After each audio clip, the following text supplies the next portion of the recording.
жасаған рецептім дайын болды. Ол өте дәмді. Сіздерге ұнайды деген ойдамын. Міне осындай сарғыш түсті өте әдемі.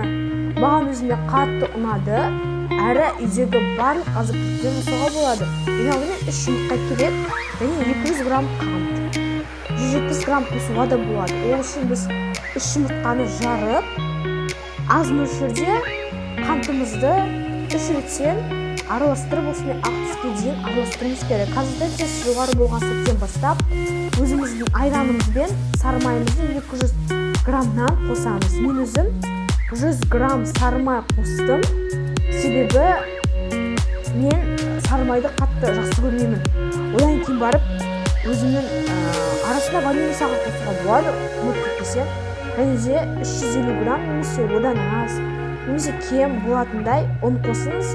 Сосын барып осы ұнмен қоса 1,5 ас қасық разрыв